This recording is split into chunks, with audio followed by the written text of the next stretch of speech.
If you pick a bad first 2, 3, 4 employees, it's also game over. Now, the first couple employees we all know, or you should know, are going to set the culture of your company. Doing culture enemas or culture implants has not been invented yet in the United States or the world, as far as I know. So once you have a culture, it's like a prize on the Wheel of Fortune. It's yours to keep. You may be asking yourself, how do I hire a good employee if I have no money? I've got my Star Power note. I haven't raised much money. How do I hire great people? I'm competing against all these other great startups.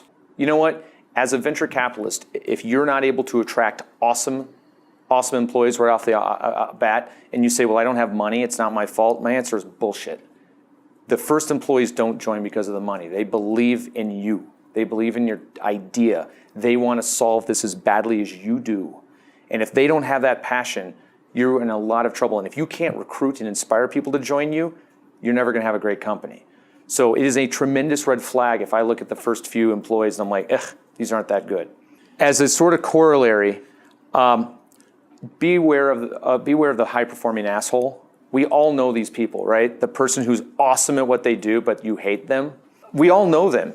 It's like, if those of you who know anything about Greek mythology, it's like the siren on the rocks saying, come hither, come hither. And the next thing you know, your boat is washed up on the shore. These people are never the right people to hire. Never hire the high-performing asshole. Moving on to, this is sort of, we'll go to the cost side. If you staff up too quickly and hire ahead of revenue, you're also dead. The number one job of a CEO is what? Get money in the door. You say get money in the door. What else? There we go. The number one job of the CEO is not to run out of money. Because what happens when you run out of money? You're dead. You're dead. Well, you don't, I mean, not in this country. Maybe in like Russia, probably run out of money, you're dead. No, seriously, what happens when you run out of money? Everybody loses their jobs. All those people you hired, shitty as you feel, guess what? Those people all have to go home and tell their spouses and kids they don't have jobs anymore. And guess what? That's your fault. So don't run out of money. That's your number one job. But part of this is people who hire too quickly. They staff up too quickly. They do expenses too quickly.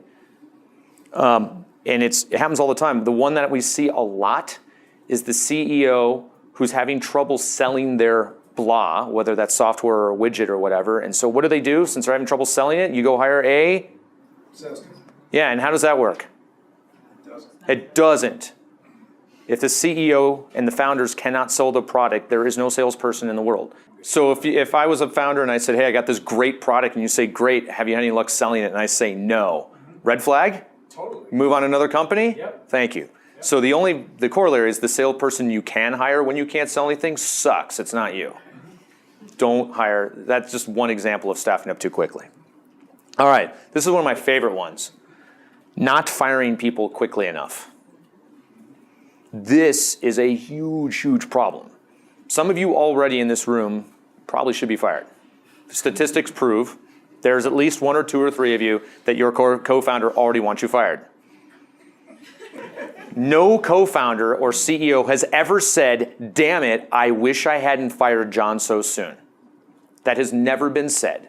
The other thing that's never been said is, damn, I wish I hadn't broken up with my girlfriend too soon. Also has never been said.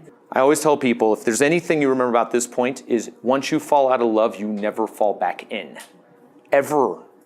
Ever. If you fall out of love with someone in your company, you must break up with them.